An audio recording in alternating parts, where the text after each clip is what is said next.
कातिल इंतखाबात, खूनी इलेक्शन, क्या सजा होगी या बनेगा कोई कमीशन? सेनेट इंतखाबात, सियासत में इल्जामात, ऑपोजिशन की बदलती तरजीहात, तहरीक इंसाफ, मगर इंसाफ के दोहरे मयारात क्यों?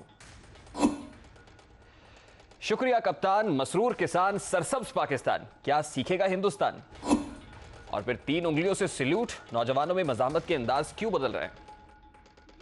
अस्सलाम वालेकुम, मैं हूं रेहान तारिक और आप देख रहे हैं दास्ताक। इस वक्त मुल्क की सियासत में एक ही सवाल जेरे बहस है और वो सवाल ये है कि सेनेट इंतखाबात खुफिया रायशुमारी के जरिए से होंगे या ओपन बैलेट इलेक्शन होंगे। अदालत में इलेक्शन कमीशन से सेनेट इंतखाबात के हवाले से प्लान मांगा जा रहा है।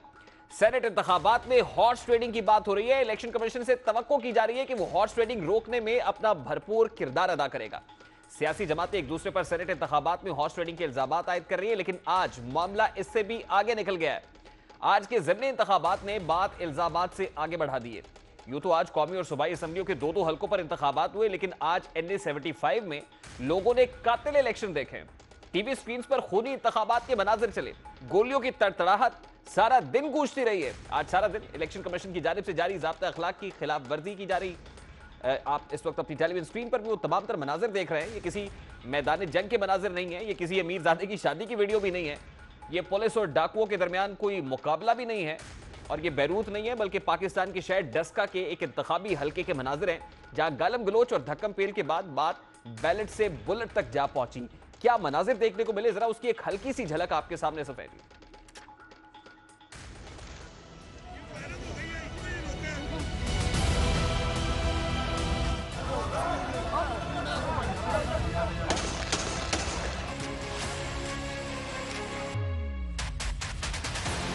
डस्का को मैदान जंग बना दिया, ये सिविल हॉस्पिटल के लाइव मनाजर है।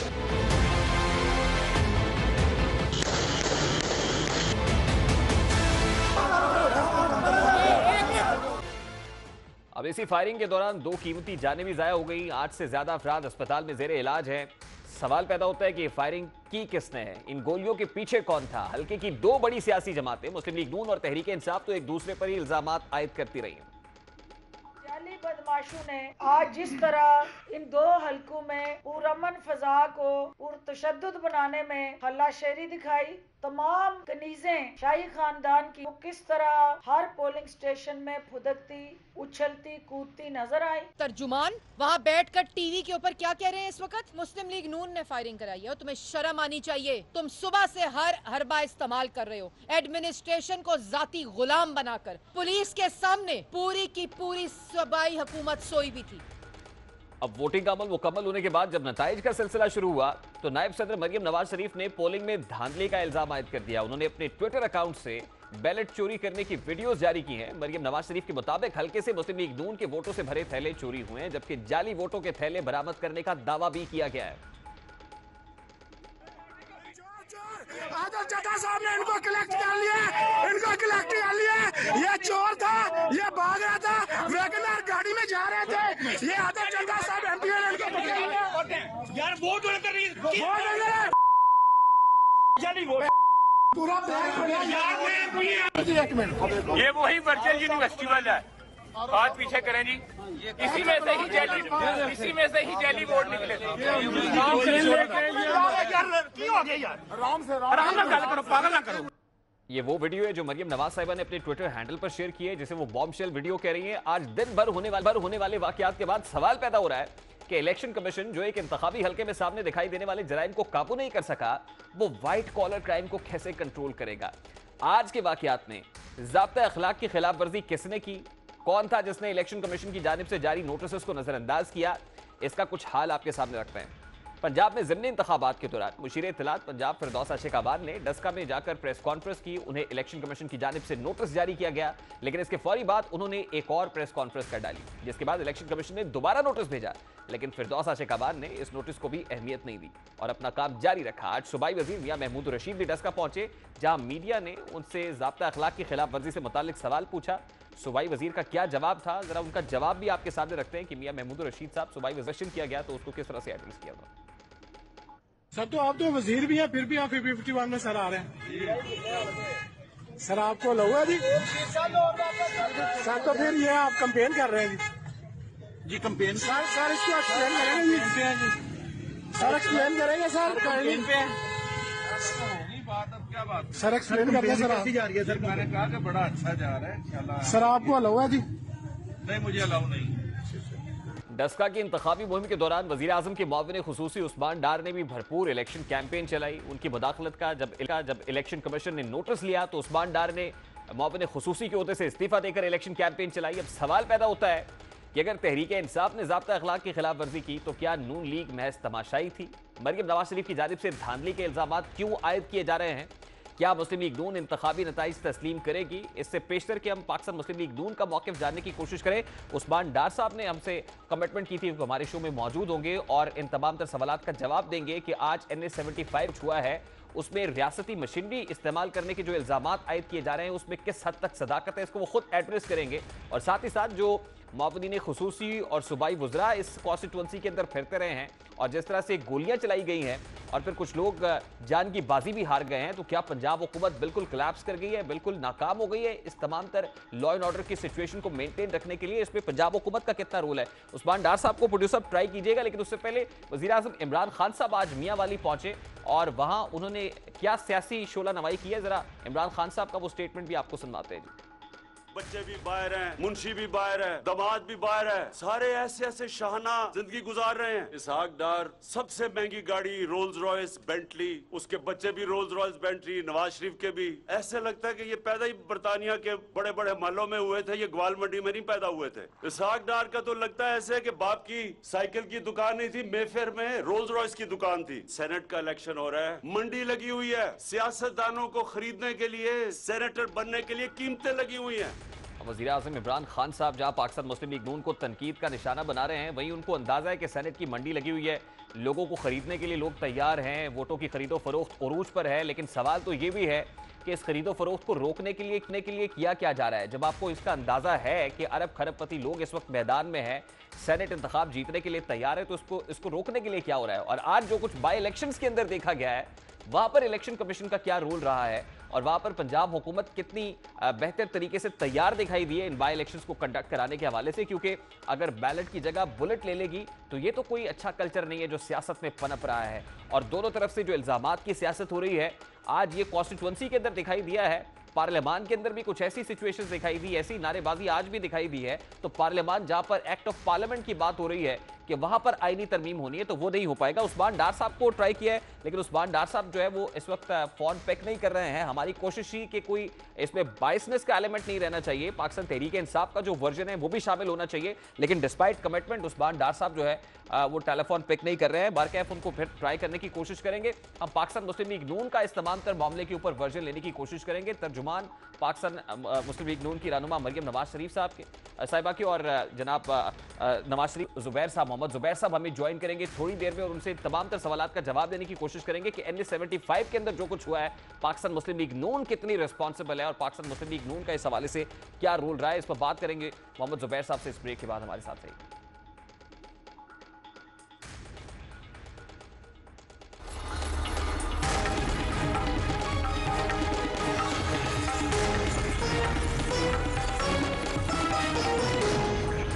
NA-75 के बाई इलेक्शंस के अंदर आज जो कुछ हुआ है उस पर पाकिस्तान मुस्लिम लीग नून कहां खड़ी है जानेंगे। इस वक्त मोहम्मद जुबैर साहब हमारे साथ मौजूद हैं, पाकिस्तान मुस्लिम लीग नून के मरकजी रहनुमा और तर्जुमान है मरियम नवाज साहिबा के। बहुत बहुत शुक्रिया जुबैर साहब आपके वक्त के लिए। जुबैर साहब सबसे पहले तो ये फरमाइएगा, NA-75 की कॉन्स्टिट्यूंसी में जो बाई इलेक्शन हुए उसमें आज जो कुछ देखा गया है, जहां बैलेट की जगह बुलेट ने ले ली और वहां पर लाशें भी गिरी हैं, ये इस तरह की खूनी सियासत, who is responsible for that? Responsible हुकूमत वक्त है। फेडरल हुकूमत PTI के पास है, प्रोविंशियल हुकूमत PTI के पास है, तमाम एजेंसीज, तमाम फोर्सेस, रेंजर्स तमाम उनके साथ हैं, रिस्पॉन्सिबल हैं। तो अपोजिशन तो लॉ एंड ऑर्डर को मेंटेन करने की रिस्पॉन्सिबिलिटी नहीं होती, वो बिल्कुल वो अपनी हद तक जिम्मेदारी ज़रूर पूरी करती है। लेकिन अगर लॉ एंड ऑर्डर ख़राब होता है, गोलियाँ चलती हैं, लोगों की लाशें उठती हैं, तो ये रिस्पॉन्सिबिलिटी इसकी डायरेक्टली हुकूमत पर है। पर्चा कटेगा तो हुकूमत पर कटेगा। ये तो बिल्कुल ही आप एक बाई इलेक्शन अगर होल्ड नहीं कर सकते, बाकी तो हमने देख लिया 2.5-3 साल में वो क्या कर सकते हैं, कुछ भी नहीं कर सकते। बट अगर एक बाई इलेक्शन नहीं होल्ड कर सकते हैं पीसफुली, तो ये आगे जाके बड़े पैमाने पर इलेक्शन कैसे होल्ड करेंगे? बिल्कुल क्लियर है जुबैर साहब, कि दीगर हुकूमत चाहती कॉन्स्टिट्यूएंसीज थी के अंदर भी शुरू देखिए से। 2 कौमी असेंबली के हलकों पर इंतखाब था, 2 सूबाई असेंबली के हलकों पर इंतखाब था। देखिए जो दीगर हलके हैं, 1 कौमी और 2 सूबाई असेंबली के, वहां पाकिस्तान मुस्लिम लीग नून जो है वो जीतती हुई दिखाई दे रही है अभी, क्योंकि गैर रत्मी गैर सरकारी नताइज जो ट्रेंड दिखा रहे हैं वो तो यही है। लेकिन NA-75 के अंदर थोड़ा सा मुश्किल दिखाई दे रहा है, बड़ा कांटेदार है कि अली अज़द मली साहब भी बड़ी टफ फाइट कर रहे हैं। तो क्या पाकिस्तान मुस्लिम लीग नून को कोई हार का खौफ तो नहीं था, जैसे हुकूमत कह रही है कि वहां पर अता तारड़ साहब और दीगर लोग जो हैं आए और उन्होंने प्रेशराइज करने की कोशिश की, पोलिंग बूथ्स की तरफ भी बढ़े हैं और वहां पर खवातीन ने भी जो है वो घुसने की कोशिश की। क्या ये खौफ तो नहीं पाकिस्तान मुस्लिम लीग नून को? देखें, अभी अगर आप आज से कोई हफ्ता पहले एक इंडिपेंडेंट सर्वे कंपनी का जो सर्वे आया था, वो उसमें आप देख लें कि किसकी तरफ बिल्कुल क्लियर जीत वाज़े हो रही थी PMLN के लिए। तो एक दिन पहले हमें कैसे पता चलेगा कि हम हार रहे हैं? तो अगर गोलियां चलेंगी और खौफ हरास होगा तो उसका तो एक ही मकसद होता है कि पोलिंग कम हो, और कम होने से जो जिसका पलड़ा भारी होता है, सबसे ज़्यादा नुकसान तो उसको होता है कि ऐसे फ़ज़ा में लोगों के लिए, शरीफ लोगों के लिए बाहर निकलना बड़ा मुश्किल होता है। That's what the strategy was for PTI कि जी कम से कम वोटिंग हो, और शायद उस चक्कर में PMLN वाले खौफ हरास के वजह से घर बैठे रहें। और बिल्कुल 75 NA-75 में PMLN इज़ विनिंग, और कोई तकरीबन लास्ट जो मैंने चेक किया था वो तकरीबन 7,000 का मार्जिन था। तो I don't think so there is any issue there. नहीं, लेकिन आपके लोग बड़े अग्रेसिव, बड़े विजिलेंट दिखाई दे रहे हैं। अभी कुछ ही देर में मरियम नवाज साहिबा ने अपने ट्विटर हैंडल पर एक वीडियो शेयर किया, हमने और एक वोटों का थैला उसमें दिखाई दे रहा है, और कह रहे हैं कि ये जो MPA साहब है पाकिस्तान मुस्लिम लीग नून के, आदिल चट्टा साहब, इन्होंने एक बैग जो है वो पकड़ा है वहां पर, जिसमें ये मुबैना तौर पर वोट चोरी करने की कोशिश की जा रही थी और कुछ जाली वोटों से भरा हुआ एक थैला था। ये कहानी क्या है? और मरियम बीबी साहिबा इसको बॉम्ब शेल वीडियो कह रही है, इसमें क्या देखा गया है सर? जी वो सब दिखाएंगे, बॉम्बशेल वीडियो अभी आ जाएगा सबके सामने। और बात यह है कि 2018 के इलेक्शन में हमने बहुत से तजर्बात से हम गुजरे थे, और उसमें जो 2018 के पोलिंग डे से पहले तो जो तोड़ फोड़ की गई थी पूरे एक साल, जब से मियां नवाज शरीफ को डिस्क्वालीफाई किया गया था leading up to the electoral process. But उस दिन भी, और ख़ास तौर पर जो काउंटिंग के तरीक़ेकार था, पोलिंग एजेंट्स को धक्के दे के बाहर कर दिया गया था, RTS बिठा दिया गया था पूरे पाकिस्तान में। तो हमने भी तो तजर्बा लिया, हम चूड़ियाँ पहन के घर तो नहीं बैठ सकते और इनको अलाउ करें कि जो मर्जी अपनी मर्जी के। आज जो फॉर्म 45 इशू हो रहे हैं, और आप 2018 के फॉर्म 45 इशू देख लें, उसमें क्या था?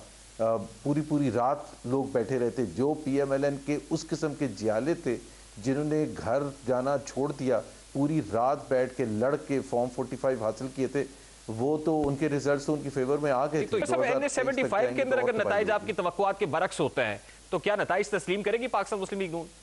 देखें, हमारी तवक्कुआत के तो बरखिलाफ अभी भी हैं, बावजूद इसके कि हम जीत जाएंगे वो सीट, क्योंकि वोटिंग इतनी कम की गई है। और अभी तो जो मरियम नवाज साहिबा ने कहा है बॉम्बशेल वीडियो सामने आ जाएगा, तो उससे भी पता चल जाएगा कि ये हुकूमत क्या कुछ करने के लिए तैयार थी। पाकिस्तान की बका को छोड़ के, पीछे छोड़ के, अपनी गद्दी बचाने के लिए, अपनी सीट बचाने के लिए ये इमरान खान किस हद तक जाने के लिए तैयार हैं। तो ये तमाम प्रोविंशियल हुकूमत और वफाकी हुकूमत तमाम की तमाम जो है रिस्पॉन्सिबल है इस खेल में। लेकिन इस तमाम हथकंडों के बावजूद इंशाल्लाह ताला फाइनल रिजल्ट जब फाइनल काउंट होगा तो आप देख लीजिएगा NA-75 में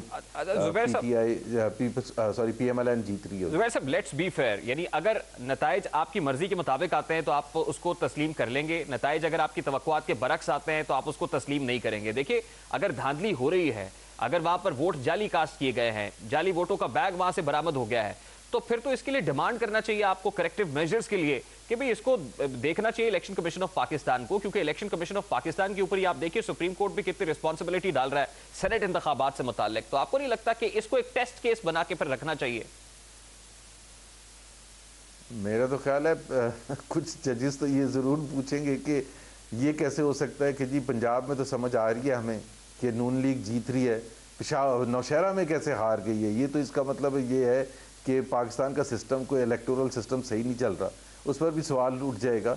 लेकिन at the end of the day देखें, हम अगर कोई शवाहिद पेश कर सकें और उसमें क्लियर पूरे कौम के सामने हो कि ये क्या कर रहे थे, बावजूद इसके कि हम जीत रहे हैं, तो वो तो सबको एक्सेप्ट करना पड़ेगा और हम ज़रूर उसकी निशानदेही करेंगे। और क्यों ना निशानदेही करें, अभी इस हुकूमत को हम इतना फ्री हैंड तो नहीं दे सकते कि चलें जी हम जीत गए, चलें छोड़ दें, आगे देखें इसके बाद क्या हो रहा है। ये जो पोलराइज्ड एनवायरनमेंट है ये पीटीआई की वजह से कायम है। हम भी अपनी बका की जंग लड़ रहे हैं और ये एक बहुत स्ट्रॉन्ग मैसेज है। Let me say that What are you expecting in the Senate elections then? कि अगर यही तसलसल आगे बढ़ता है, जो बाय इलेक्शंस के अंदर जैसे आपकी रिजर्वेशंस हैं, तो फिर सेनेट इलेक्शंस के अंदर आप क्या एक्सपेक्ट कर रहे हैं? क्या फ्री एंड फेयर तरीके से ट्रांसपेरेंसी दिखाई देगी? देखिए इतनी रिजर्वेशंस अगर आपकी अभी हैं और अगर सीक्रेसी ऑफ बैलेट भी मेंटेन रहती है तो फिर ये रिजर्वेशंस कैसे दूर हो पाएंगी? क्योंकि शो ऑफ हैंड्स के भी आप मुखालिफ है, ओपन बैलेट भी आप नहीं चाहते हैं। एक तो सबसे क्लियर है, आप 3 मेजर पॉलिटिकल पार्टीज हैं, पीवीपी, पीटीआई और पीएमएलएन, सेनेट के इलेक्शंस में। आप ये देख लें कि पैसे वाले लोग कैंडिडेट्स किसके पास हैं? पीटीआई के पास है। पीएमएलएन के कौन सा बंदा है जिसके पास बड़े खजाने के वो पड़े हुए हैं? परवेज़ रशीद हो या इनको वोट मुशाहिदुल्लाह साहब मरहूम अल्लाह जन्नत नसीब करे, उनको टिकट दिया था। सादिया अब्बासी हैं, दूसरे जो कैंडिडेट्स हैं, आज़म तारड़ हैं, बिल्कुल रीजनेबल नॉर्मल लोग हैं जो रियल अरबपति हैं। वो तो सारे जिसको हम एटीएम्स कहते हैं वो तो सारे पीटीआई के पास है। तो पैसे का इस्तेमाल, और आप, मैं ये भी कहूँगा कि हमारा, आप चाहे वो 2015 का इलेक्शन हो सेनेट का, 2018 का हो, 2012 को, आप मुझे बता दें कि एक दफ़ा भी किसी पीएमएलएन वाले पर इल्जाम है फिर तो आप वॉक ओवर दे देंगे पाकिस्तान तहरीक इंसाफ को, यानी ओपन अपॉर्चुनिटी दे रहे हैं सीक्रेट बैलेट में, तो फिर अच्छी मनूवरिंग कर सकती है हुकूमत। नहीं, सीक्रेट बैलेट में मनूवर करने की तो कोशिश, लेकिन उनके लिए रिस्क बहुत ज़्यादा है ना। रिस्क उनके लिए ये है कि सीक्रेट बैलेट में उनके अगर जो एमएनएस या एमपीएस हैं, अगर उन्होंने वोट दूसरी तरफ दे दिया, और ये तो मैं आपको बता दूं जिस तरह हफीज़ शेख वर्सेस यूसुफ रज़ा गिलानी है, तो पीटीआई के एमएनए ये क्वेश्चन तो करेगा कि हम उस शख्स को क्यों वोट दें, फॉर सेवरल रीजंस। एक तो हफीज़ शेख की कोई क्रेडिबिलिटी नहीं है, वो पाकिस्तान में सिर्फ उस वक्त आते हैं जब झंडे कार पर झंडा लगा हुआ है, वरना जिस दिन झंडा उतरता है उसी दिन वो पाकिस्तान से बाहर चले जाते हैं। तो देयर इज नो कमिटमेंट। उनके तमाम एसेट्स जो हैं वो पाकिस्तान से बाहर हैं और उनको मंगवाना, आप जो मर्जी जोर लगा लें, वो नहीं लेके आएंगे। तीसरी चीज़ ये है कि ये वो शख्स हैं जिसके बेसिस पर, जिसकी बुनियाद को ले के पीटीआई ने सारी इलेक्शन कैंपेन की और ये कहा कि पीपल्स पार्टी ने मईशत को तबाह बर्बाद कर दिया।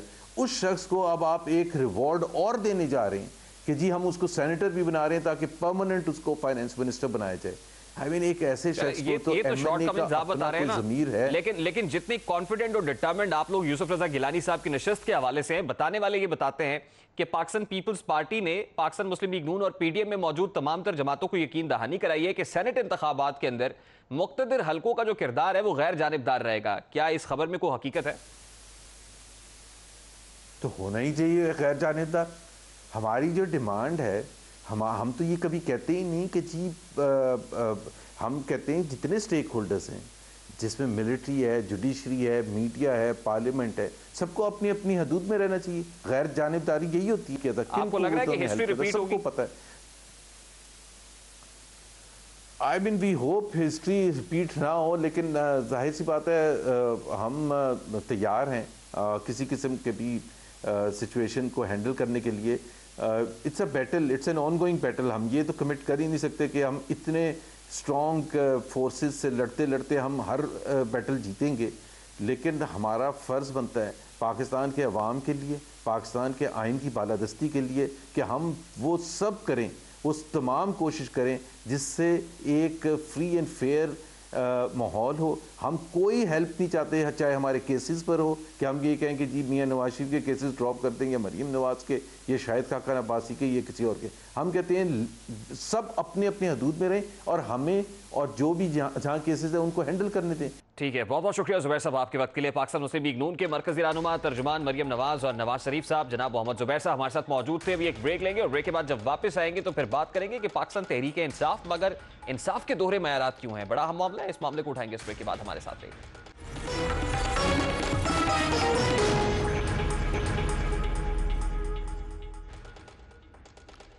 वज़ीर आज़म पाकिस्तान मोहतरम इमरान खान के एक और मुआविन खुसूसी इकामा होल्डर निकले हैं। सरकारी दस्तावेज के मुताबिक वज़ीर आज़म इमरान खान के मुआविन खुसूसी बराए पावर डिवीजन ताबिश गौहर 1999 से दुबई में मुस्तकिल सुकूनत का इकामा रखते हैं, लेकिन वज़ीर आज़म इमरान खान इकामा रखने पर साबिक वज़ीर आज़म नवाज शरीफ और उनकी काबीना अरकान को शदीद तनकीद का निशाना बनाते रहे हैं। हमने सोचा था कि आपको साउंड बाइट दिखाएंगे कि वज़ीर आज़म इमरान खान साहब क्या कहते रहे माजी में, लेकिन अभी दस्तयाब नहीं है। कुछ ही देर में आपके सामने रखेंगे। वज़ीर आज़म इमरान खान माजी में तनकीद करते रहे, लेकिन इस वक्त वफाकी काबीना में मजमूई तौर पर अमरीका, कनाडा, UAE की मुस्तकिल रिहाइश और बरतानवी शरीयत के हामिल अरकान की मजमूई तादाद 6 हो गई है। वज़ीर आज़म के मुआविन खुसूसी बराए उमूर ओवरसीज़ पाकिस्तानी जुल्फी बुखारी बरतानवी शरीयत के हामिल है और हाल ही में मुस्ताफ़ी होने वाले 2 मुआविनीन खुसूसी नदीम अफजल चंद कनाडा जबकि शहजाद कासिम अमरीका की मुस्तकिल रिहाइश का परमिट यानी ग्रीन कार्ड रखते हैं। अब मौजूदा काबीना में मुआविन खुसूसी बराए सियासी अमूर शहबाज गिल, मुआविन खुसूसी बराए उमूर कौमी सलामती मोईद यूसुफ, मुआविन खुसूसी रऊफ हसन और मुआविन खुसूसी बराए पेट्रोलियम डिवीजन नदीम बाबर भी अमरीकी ग्रीन कार्ड होल्डर हैं। वज़ीर आज़म की काबीना के एक वफाकी वज़ीर फैसल वोडा की मुबैना गैर मुल्की शरीयत रखने और छुपाने का मामला अदालतों और इलेक्शन कमीशन में ज़ेर समाअत है, लेकिन यही मामला जब नून लीगी सेनेटर सादिया अब्बासी के हवाले से सामने आया तो उन्हें महज चंद घंटों में नाअहल करार दे दिया गया, जबकि फैसल वोडा इलेक्शन कमीशन से मुसलसल इल्तवा हासिल कर रहे हैं, जबकि उन्हें सेनेट का उम्मीदवार भी नामजद कर दिया गया है। अब बात यहीं पर खत्म नहीं होती है, बल्कि वफाकी काबीना समेत मुतअद्दिद हुकूमती मेंबरान कौमी और सूबाई असम्बली पर कई केसेस चल रहे हैं, लेकिन वज़ीर आज़म और उनके साथी हमेशा ऑपोजिशन जमातों को ही तनकीद का निशाना बना रहे हैं। इस वक्त भी ऑपोजिशन लीडर समेत मुतअद्दिद ऑपोजिशन रहनुमा कैद काट रहे हैं, जबकि तहरीक इंसाफ के मेंबरान असम्बली की आज़ादी है। तहरीक इंसाफ के दौरे हुकूमत में इंसाफ के इस दोहरे मयार पर बात करेंगे। पाकिस्तान तहरीक इंसाफ के रहनुमा नदीम अफजल चांद इस वक्त हमारे साथ मौजूद होंगे। नदीम कुरैशी साहब में ज्वाइन कर रहे हैं, बहुत बहुत शुक्रिया कुरैशी साहब आपके वक्त के लिए। कुरैशी साहब, सबसे पहले तो ये फरमाइएगा, पाकिस्तान तहरीक इंसाफ जो इंसाफ की दावेदार है, इंसाफ की बात करती है, सादा सा सवाल है कि आपके यहाँ दोहरा मयार क्यों है कि वो इकामा जो अगर ख्वाजा आसिफ साहब के पास हो, नवाज शरीफ साहब का निकल आए तो उस पर बड़े बयानात दागे जाते हैं, लेकिन यही इकामा होल्डर अगर काबीना के अंदर मौजूद हो तो उस पर कोई बात नहीं होती, गो हेड दे दिया जाता है, ग्रीन सिग्नल होता है, क्लीन चिट मिल जाती है। तो नदीम कुरैशी साहब, ये दोहरा मयार क्यों है सर? बिस्मिल्लाहिर्रहमानिर्रहीम। देखिए, हम भी उसी कायदे कानून की पाबंदी करने को अपने लिए आइनी तौर पर, कानूनी तौर पर, अखलाकी तौर पर ज़रूरी समझते हैं, जो किसी भी और शख्स के लिए एक हद कानून कायम करता है। तो मैं आपके सवाल से अगर आप आगे बढ़ेंगे, इस पूरी सलाहियत को ख़त्म करेंगे तो मैं जवाब दूंगा आपका। मैं इकामा ताबिश गौहर साहब के इकामे की बात कर रहा हूं जो वज़ीर आज़म के मुआविन खुसूसी बराए तवानाई सेक्टर है। देखिए, मैं आपको एक अर्ज़ करूँ, यहाँ आज जिस दौर में हम बैठे हुए हैं, इदारे आज़ाद हैं, आपके सामने चीज़ें हो रही हैं। अगर किसी शख्स को, चूँकि मुझे इस हवाले से किसी हर शख्स की पर्सनल इन्फॉर्मेशन मेरे पास नहीं है, अगर उनके अकामे का कोई इशू है तो जो मुतल्लका अथॉरिटीज़ हैं वो जिम्मेदार हैं, वो उनसे मतलब हमारा इकामा है, दूसरे का इकामा जुर्म है, ये क्या है? मतलब दोहरा मयार क्यों है पाकिस्तान? ऐसा देखिए, जिनके अकामे, जिनको सजाएं हुई, वो सिर्फ अकामा नहीं था और बहुत सारे इश्यूज थे।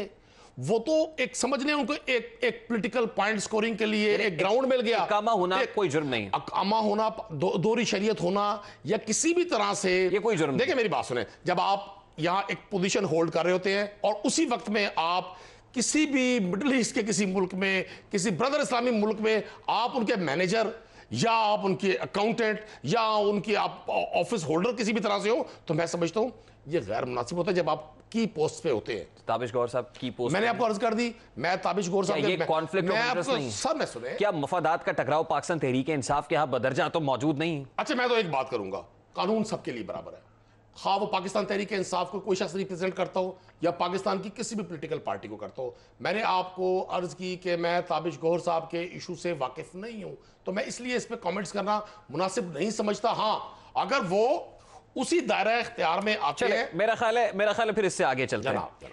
मुझे ये बताइए सर कि पाकिस्तान तहरीक इंसाफ सेनेट इंतखाबात में as far as Punjab is concern जीत रही? 100% जीत रही है इंशाल्लाह। जो आपके लोग राइट लेफ्ट हो रहे हैं मना लिए गए हैं? देखिए, मैं आपको एक अर्ज करूं, ये एक इशू है जिसका जवाब आज से ठीक 3 मार्च की शाम को पूरी कौम को मिल जाएगा। कितनी नशस्तें होंगी? मैं आपको एक अर्ज कर दूं, मैं आपको एक आज सरप्राइज देकर जा रहा हूं आपके प्रोग्राम में। अगर ये शो ऑफ हैंड ना हुआ, देखिए सुप्रीम कोर्ट में एक मैटर चल रहा है, सब जुडियस है, हमें उस पर बात नहीं करनी चाहिए, लेकिन इमरान खान की बतौर प्राइम मिनिस्टर ये बात पाकिस्तान की जमहूरियत लिखने वाला हमेशा लिखेगा कि इमरान खान ने उन लोगों को ऑफर की कि आ जाए, आज भी एक गंदगी इस जमहूरियत के माथे पर जो लगी हुई है उसको मिलके हटा दें। ये सरप्राइज है। देखिए, वो सरप्राइज क्या होगा कि पाकिस्तान तहरीक इंसाफ इंशाल्लाह अपनी तवक्को से ज्यादा नशिस्तें जीतेगी और सिंगल लार्जेस्ट पार्टी बनके उभरेगी पाकिस्तान की सेनेट में।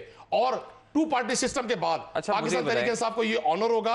2 पार्टी सिस्टम था 35 साल से। सब थोड़ी सी ब्रेक रखें ना, मुझे सिर्फ ये बताएं कि तवक्को कितनी और तवक्को से ज्यादा नशिस्तों से क्या मुराद है, जरा आम कॉमनर को भी देखिए। मैं समझता हूं हम सबसे पहले तो जो हमारे कैंडिडेट पुट हुए हैं, हम 100% वो सीट्स इंशाल्लाह जीतेंगे, यही तवक्को है। चूंकि एक पूरा प्लान किया जा रहा है जी, कोई लोग राइट हो गए, कोई लेफ्ट हो गए। पाकिस्तान तहरीक इंसाफ की पार्लिमानी पार्टी अल्हम्दुलिल्लाह बिल्कुल मुत्तहिद है पंजाब में। पाकिस्तान तहरीक इंसाफ की जो लीडरशिप है पंजाब की, उस्मान गुजार हो, कि जब आप ये कहते हैं कि ओवरवेलमिंगली पाकिस्तान तहरीक इंसाफ लीड करेगी जी, देखिए जितनी आपकी प्रोपोर्शन है ना असेंबली के अंदर, सूबाई असेंबलियों के अंदर, उसके मुताबिक आपकी कोई किस नशिस्तें बनती हैं। आप भी ये कह रहे हैं, आपके लोग फवाद चौधरी साहब की कल की ट्वीट है कि 28 से 30 नशिस्तें हम जीत जाएंगे। तो जिस वक्त आप 28 से 30 नशिस्तें निकालेंगे तो क्या वो बिल्कुल पाक साफ होंगी? उसमें कोई हॉर्स ट्रेडिंग नहीं होगी, उसमें कोई नहीं बिकेगा, उसमें मंडियां नहीं लगेंगी, उसमें नोटों के बैग नहीं चलेंगे। देखिए इस बार जिन्होंने नोट चलाने हैं ना जी, उनके नोट भी जाया जाएंगे और उनके वोट भी जाया जाएंगे। इस मेरे फिक्रे पे आप गौर कीजिएगा। जिन्होंने इस मुल्क में लेजिस्लेटर को खरीदने की रीत डाली, जिन्होंने इस मुल्क में उस कानून साज असेंबली के उन लोगों को पैसे देकर सीक्रेट बैलेट से होने थे, फिर डर किस चीज का है? नहीं, कोई डर नहीं है। हम चाहते थे एक ट्रेंड सेट हो जाए, हम चाहते थे कि पाकिस्तानी कौम जिनको बड़ी तवक्कुआत होती है अपने अरकान असेंबली से, ऐसे ट्रेंड नदीम कुरैशी साहब रातों रात तो सेट नहीं होते हैं।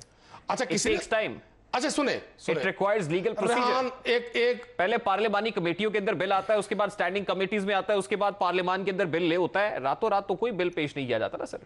आपके कर्ज कर दूं, एक खुश्क मेवा आप भी खाते हैं, मैं भी खाता हूं, अखरोट। इसका दरख्त और शायद द्रास के बाद पार्लियामेंट से मैं मिसाल दे रहा हूं ना जी। मुझे ऐसे ही लगता है कि पार्लियामेंट जो है ना हमारी, वो खुश्क मेवा जात और अंडों पर मबनी, क्योंकि आज असद उमर साहब ने भी अंडों के हवाले से बात कर रहे थे, अंडे किलो में या दर्जन में, मतलब पार्लियामान के अंदर ऐसी गुफ्तगू होती है। आपने किसी पॉजिटिव चीज को सुनना ही नहीं है। मैं आपको अर्ज कर रहा हूं, चलिए अखरोट पर रोशनी डालिए। का जो फल है वो अरसे दराज के बाद आता है। अच्छा। अभी आपने कहा कि जी आज ये सब कुछ करने की जरूरत क्या थी? अगर अखरोट का प्रोड्यूसर ये सोच ले कि जी मैं फल जो लगा रहा हूं इसका 30, 40, 50, 100 साल के बाद फल आएगा, तो फिर ये इसकी नस्ल खत्म हो जाए दुनिया से। मैं आपको अर्ज कर दूं, अच्छे काम का आगाज होने पर अच्छे अखरोट तरमीम के साथ क्या ताल्लुक है सर? अगर इस मुल्क में अंडे किलो के हिसाब से बेचे जा सकते हैं, ठीक है जी, और इस मुल्क में आजानें बच सकती हैं, तो कोई, अगर मैं सही एग्जांपल भी दे रहा हूं तो उसको सुनना भी कोई ऐसे मजाके की बात नहीं है। मैंने आपको अर्ज की है वो अच्छा काम। देखिए बुग़्ज़े इमरान ने हमारे उन लोगों को जिनको बड़ा दावा था कि हमने जमहूरियत के लिए बड़ी कुर्बानियां दी हैं, हम इसके बड़े, हमें जमहूरियत का बेनिफिशियरी होना चाहिए, उनसे मेरा भी एक बड़ा सादा सा सवाल है कि अगर आप शो ऑफ हैंड सेनेट में हो जाएगा और सब लोगों को एक ये ट्रेंड मिल जाएगा कि हमने उसी जमात को वोट देना है जिस जमात के हम मैनिफेस्टो पर मुंतखब होकर असेंबली का पार्ट बने, तो ये कोई बुरी बात नहीं है। ठीक है, बहुत बहुत शुक्रिया नदीम कुरैशी साहब आपके वक्त के लिए। पाकिस्तान तहरीक इंसाफ के रहनुमा नदीम कुरैशी हमारे साथ मौजूद थे। अभी एक ब्रेक।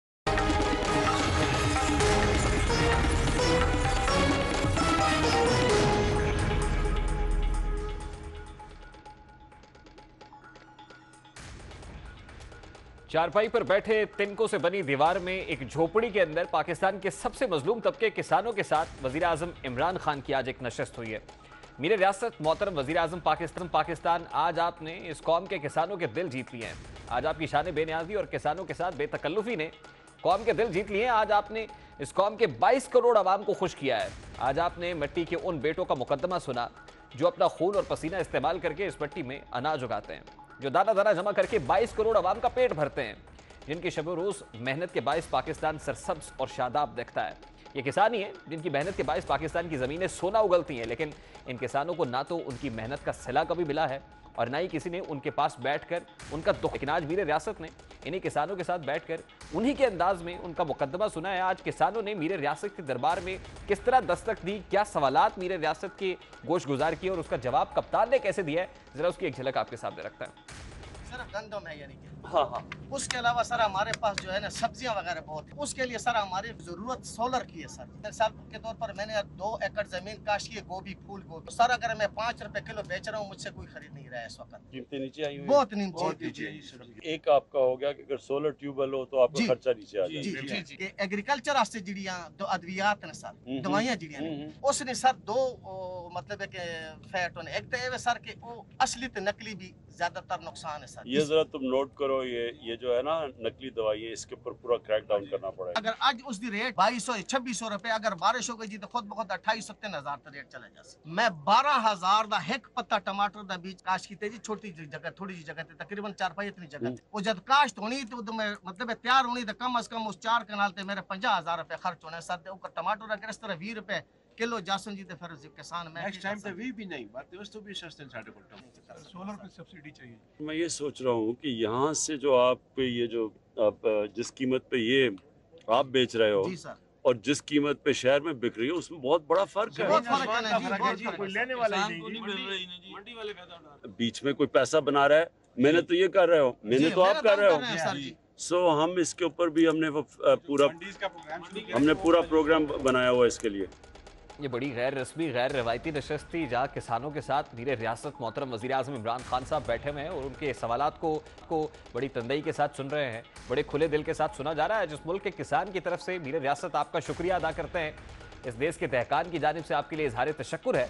आपने आज सारी दुनिया को पैगाम दिया है कि मुल्क की तरक्की में बुनियादी किरदार अदा करने वालों को जब सीने से लगाया जाएगा तो वो ज़्यादा तंदई के साथ काम करेंगे। हमारे किसान खुशकिस्मत हैं कि उनका दुखड़ा सुनने वाला कोई तो है। हमारे पड़ोस में भारत के जो लाखों किसान हैं वो कई हफ्तों से दिल्ली का मुहासरा किए बैठे हैं, जिन पर मोदी हुकूमत की जानिब से आंसू गैस बरसाई जाती है, आंसू गैस की शेलिंग उन पर होती है, जिन्हें रोकने के लिए कंक्रीट की दीवारें खड़ी की जाती हैं, जिन्हें दहशतगर्द कहा जाता है। अगर वो फुटेज भी प्रोड्यूसर साहब दिखा सकें कि वहाँ पर हमारे हमसाया मुल्क के अंदर क्या हो रहा है और मोदी सरकार किसानों से कैसे टैकल कर रही है, उनकी मुतालबात तस्लीम करने की बजाय उनसे नफरत की जाती है। भारत को खुशहाल बनाने में किसानों का बुनियादी किरदार है, मगर इसी मुल्क में सबसे ज़्यादा खुदकुशी किसान ही करता है। फाकों का शिकार भी यही दहकान होता है। लेकिन आज मीर रियासत मोहतरम वज़ीर आज़म पाकिस्तान इमरान खान साहब, ये वो फुटेज है जो दिल्ली के मनाजिर है जहां पर किसान जो है वो दिल्ली का मुहासरा किए बैठा है। लेकिन वज़ीर आज़म पाकिस्तान इमरान खान ने किसानों के साथ बैठकर उनका मुकदमा सुनकर न सिर्फ किसानों के दिल जीत लिए हैं बल्कि ज़राई ममालिक को किसानों के मसाइल किसानों के जरिए हल करने का एक पैगाम भी दिया है। शुक्रिया मीर रियासत, शुक्रिया वज़ीर आज़म पाकिस्तान, शुक्रिया कप्तान। यहाँ एक ब्रेक लेंगे जी और ब्रेक के बाद जब वापस आएंगे तो फिर आपको बताएंगे कि 3 फिंगर सल्यूट क्या है। ये बड़ा अनोखा सल्यूट है, ये सल्यूट क्या है और किस लिए किया जा रहा है और कहाँ हो रहा है, ये बताएंगे इस ब्रेक के बाद। हमारे साथ रहिएगा।